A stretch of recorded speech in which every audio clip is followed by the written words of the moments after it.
Hey, what's up everyone? Today I'm gonna show you two easy ways to open into Adept, and I have a beautiful follow-up that's gonna be quite hard to deal with as a Zerg player. So first and foremost, of course, your chrono boost around 7 or 8 seconds, as you know. One of the follow-ups will be Air, so Tempest, Mothership, and so on. So it's actually very funny. It's a build that I've seen Neeb use in some tournament in China just a few weeks ago, and I think it's actually very powerful. Another way to do it is simply just go into a normal macro game with Blinkstalker, Storm, and something along those lines. You can freestyle a little bit. You can do a Blinkstalker pressure. I think it's quite powerful. Classic would play that quite a bit in the previous 12 worker iteration of the game. You could also go into Storm. Basically, there are many different follow-ups you can do. So 12 pylon, 14 gateway. I mean, you should be able to know the drill at this point. We're going to chrono boost our nexus whenever we hit 50 energy, so 49, and there you go. This probe is rallied towards the gas, so we can make it at 15. It's gonna line up perfectly. And the probe that made the gateway is going to scout. Let's explore a little bit. So there are different ways to do it. You could block the Zerg base by scouting after the pylon instead of the gate, so your scout will arrive faster. It would also help you scout whether or not there's a hatchery or a quick pull, in which case you could probably bank one of your chrono boosts to keep it to chrono boost your zealot to help defensively. Different ways to go about things. So let's put two probes inside this geyser. At 18, we're gonna rally our probe towards the natural. So at 19, we can get an nexus and just rally back to the gas to make it 3 out of 3.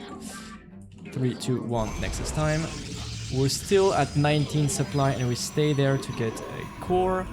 So it's not exactly how we used to do it before. It's not as optimal, not as smooth, but sadly, this is the way to go nowadays. So we will resume the pro production, make it 20. And now instead of getting a gas like we used to do before, we're going to go for a pylon like this. There you go. This probe goes back to work. One more probe to make it 21. And now finally we get our geyser. This is the way to do it on an 8 worker start patch. That's the way to go.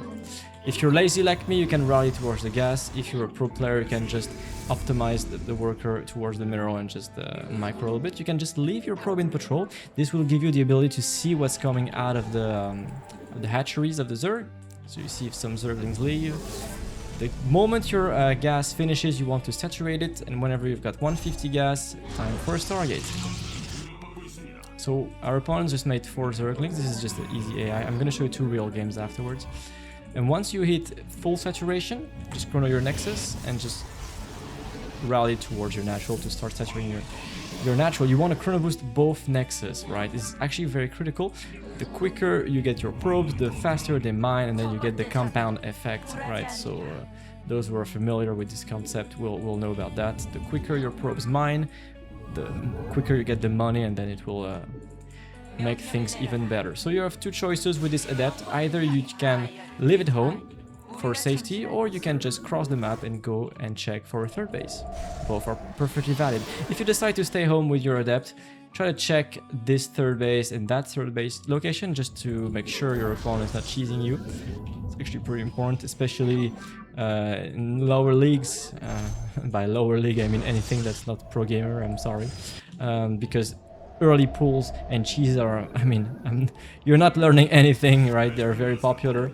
So you could go single Adept, a single Oracle, I'm sorry, or double Oracle. Play whatever you feel comfortable with, right? It's no big deal. Play whatever you think makes you feel comfortable. It's also a good idea to get a Stalker because we don't really have anti-scouting. And if an Overlord were to fly above our main base and find the building we're about to make in a few seconds, which is the Twilight Council, we would be extremely sad to just give away the information for free. So feel free to go for a Stalker. You could just scout around with your Oracle. If you have a spare APM, you can just maybe zap a couple drones or 2 if there is room for that. And now we're going to just take our third base. How to do that? Shade 2 Adepts and put a Stalker in the wall. And just send your Adepts over there. You could open with Void Ray instead of an Oracle if you feel more comfortable and you don't want to be too APM heavy. Just know that you will sacrifice the damage you can do, and you also sacrifice, of course, your ability to well, scout thoroughly the opponent's base. Now you're going to need to be very generous with the pylon production because we're going to build adepts out of the gateways this way. So in priority you make probes, right? Non-stop probe production, and then you make adepts. And with the leftover money you get, of course, pylons to allow that.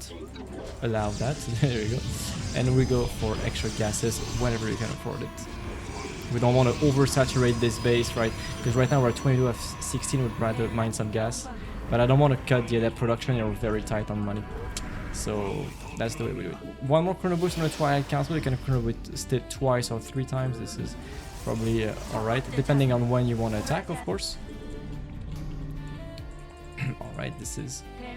So now you have the choice, do I make one more round of units or just morph everything into warp gears? I'm going to morph into warp gears because by the time I cross, this upgrade will be finished. As my dad would say, always anticipate in life. So you need to anticipate, and you know that... You see, I'm shading, but it's not done yet. But by the time I cross the map, it will be finished. While you're traveling the map, shade the adepts, send your oracles, and just macro at home. See, right now I could go for a robo, or you could go for a fleet beacon as the other example I'm going to show you. How do you execute it? When you walk in a direction, try to shade in the opposite direction, as I said in previous videos. So if I go towards this area, try to threaten 2 locations at once to make it as hard as possible. If you walk towards the right and shade towards the right, well, it's easy for the Zerg. So, for example, I could stay here and shade in the main, and now I have 2 locations to choose from. And if it's under defended here, I can just accept and let the shade finish and kill some drones. If the Zerg has followed my shade, I can just cancel them and deal some damage. Then the follow-up is up to you. I'm going to show you in the 2 other replays. My RTS Dojo is a website that I've created with Elaser and Spirit, where you can find tons of different strategies, builds, and tips on how to improve for all 3 races, Zerg, Terran, and Protoss.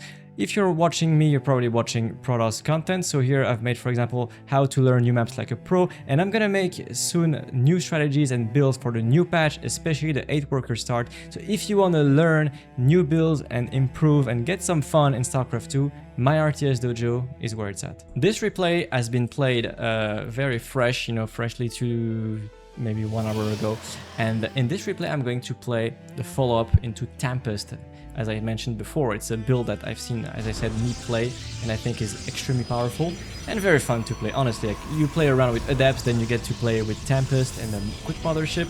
And the Mothership on this patch, many people have talked about it, but if Zergs complain about it, then it's probably a good reason to make it. If you want to know what units to make, listen to what the other players complain about and build that. You know, usually it's a very good indication of what to build, you know, because when you play a single race, if you only play Protoss or Zerg or Terran, usually you're more familiar with the things that are hard to defend for you, but not so much the things that are maybe hard for your opponent to deal with.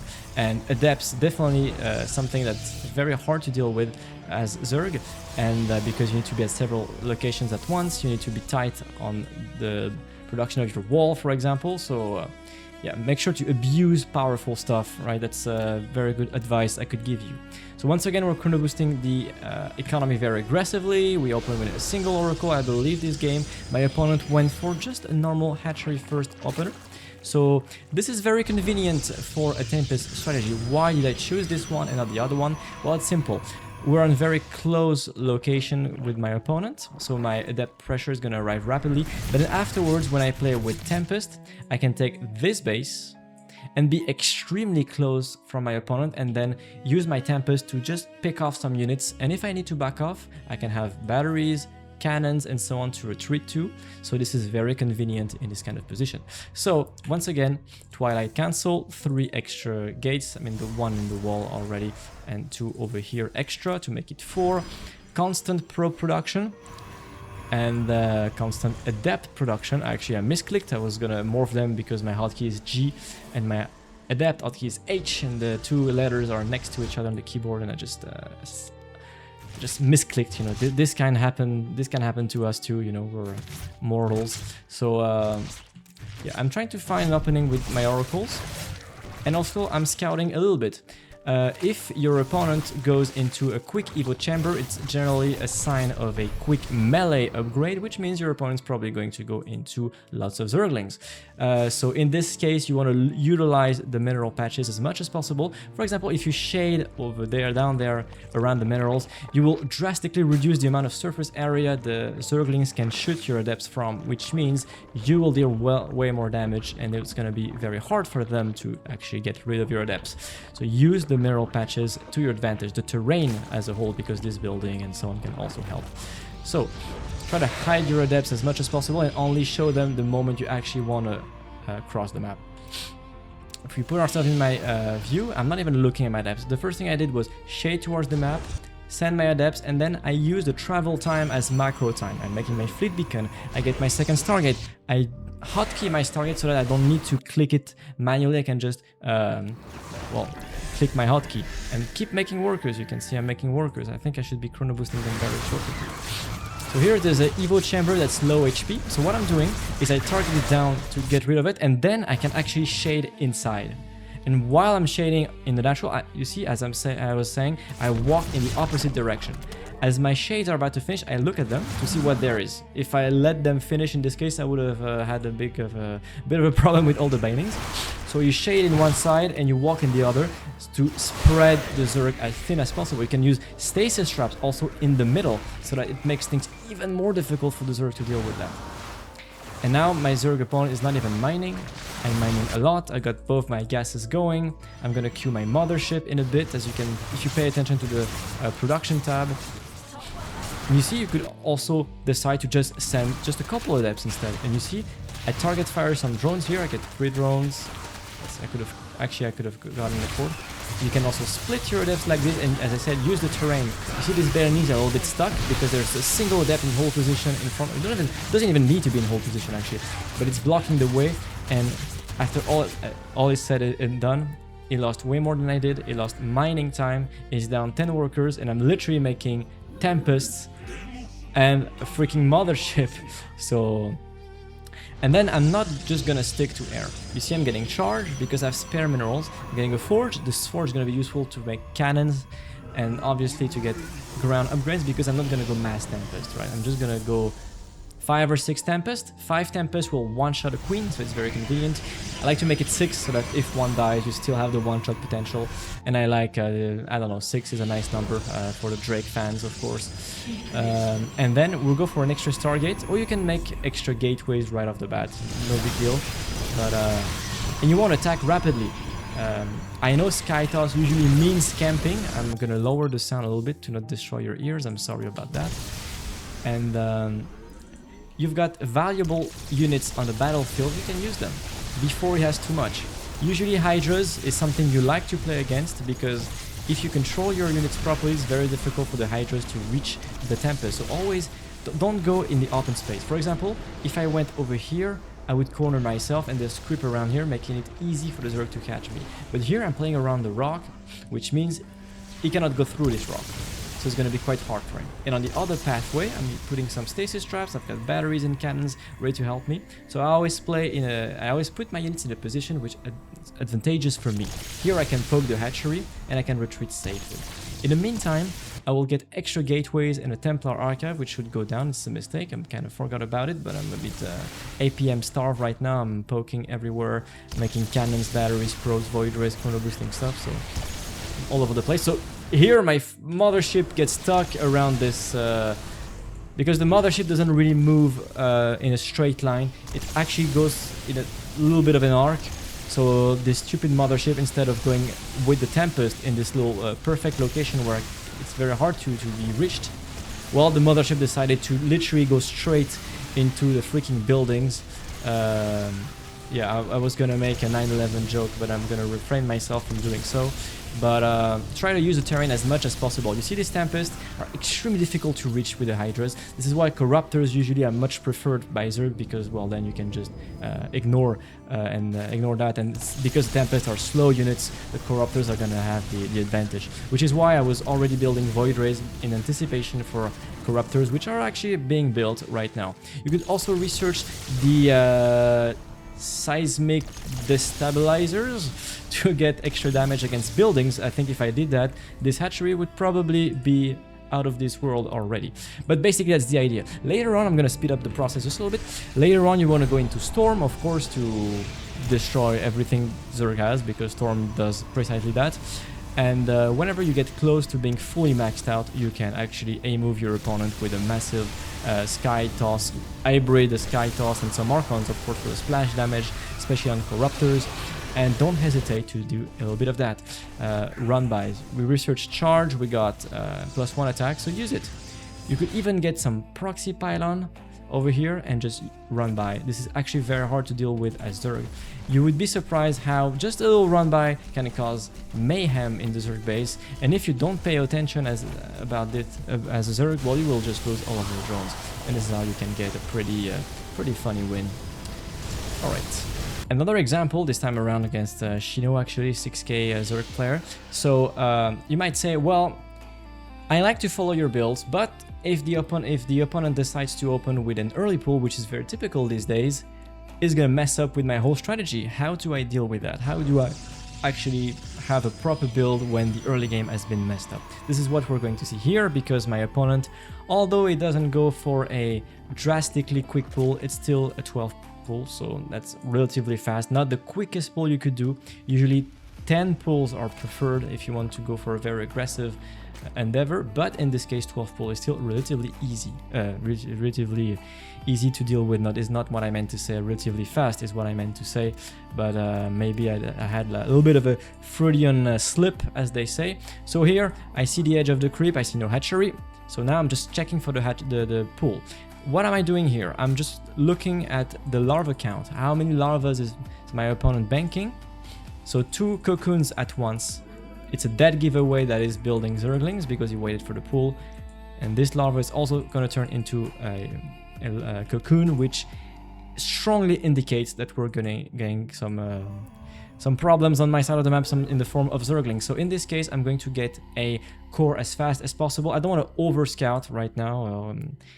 Don't want to put too much attention on that, although I just show you what to do, but you still want to get your wall on time. Don't fall asleep and over scout and then forget to macro. Getting a core on time, getting a zealot on time is actually critical. Make sure you've got a backup pylon, of course, because if you don't, you will be supply blocked for the following zealots. And the idea is to be safe with 2 gateways in that manner. Actually, I could have gotten that second gate earlier. The reason I didn't do that is I was a bit hesitant as to what to do against this specific build order. Against a 12 pool of all sorts, I thought my probe would actually block, but yeah, I guess eating too many vegetables and not wide enough, so sadly my probe was not able to block my unit. So in this case, do not panic. You can just block your probes and just put them in this little patch over here, and it will protect your units. So this guy is actually doing a decent job bothering me with these Zerglings, even though they don't really achieve much of anything. And the idea now is I will just try to make the game as clean as possible from then on. So let's still resume the strategy like I would do before. Get my Stargate, and I want to do a little bit of a pressure with my 2 Zealots and my Adepts.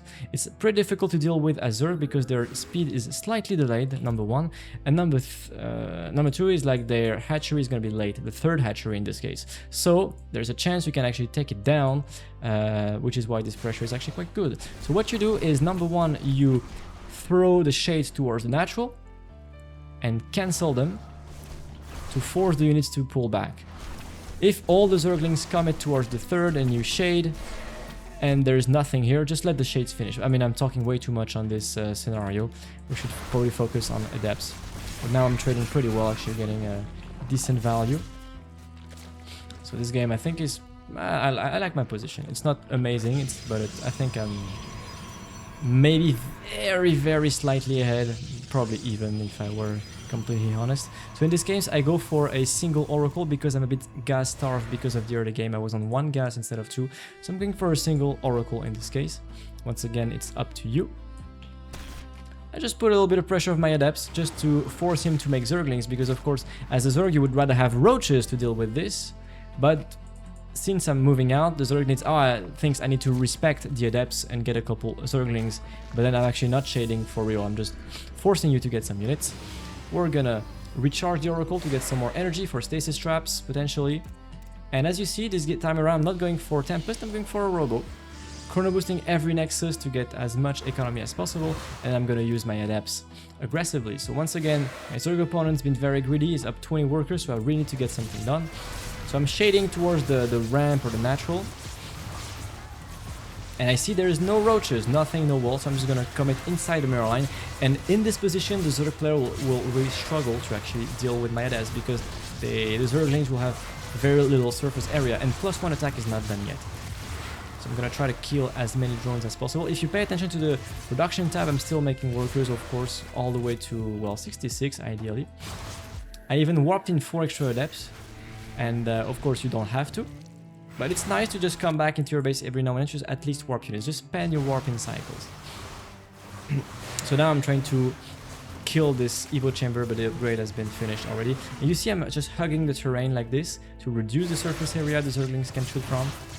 And now you see the Zerg is down 20 workers. How many workers did I kill this game? 27. 27 workers. I've bit the dust. 28 now. So I'm in an amazing position, but I still don't want to throw my units. And you see it's very hard to deal with. Like this guy is 6k MMR, he's just running left and right. So use that as much as possible. You can use your oracles also. If you kill his 4 crawler, then your oracles can come back. And just at home, I'm just warping in 4 stalkers. Then the warping cycle finishes, I can warp 4 more. And just continuously make stalkers. I'm going all the way to 8 gateways. This is more of a classic playstyle, not, I mean, I do mean classic, the Korean player, because he would play like this before. A couple years ago, he actually liked this style quite a bit, like Adept into Blink Stalker. Then he goes into a pressure like this. You make a Warp Prism, and then you go for a Blink Stalker pressure. And what's nice is that you can use your Oracle to assess the situation. How many units does my opponent have? How big is the army? If the army of your opponent is too small, or I think you think you could deal damage, then go for it. Warp in extra stalkers, keep on the pressure. If you think your opponent's army is too strong, too big, and you could take a big risk by attacking, refrain from attacking. Get your base, get some static defenses, go into Storm, Chrono Boosted to get some High Templars. In this case, after such a formidable early game in which I killed 33 drones. Yeah, I thought I could probably seal the deal, and I was maybe, you know, overly cautious, overly macro-oriented in this game. I could have all-in completely and win even harder, but I'm actually not even losing a single. Yeah, I'm actually losing 0 units. I'm just macroing back and just blinking and finishing the game. So these are 2 ways to follow up after an Adept Opener. Most of the time you will probably just win with the Adept straight up. So abuse this strategy because I think it's very, very powerful. Abuse it and tell me how you like it. Have a good one. See you guys.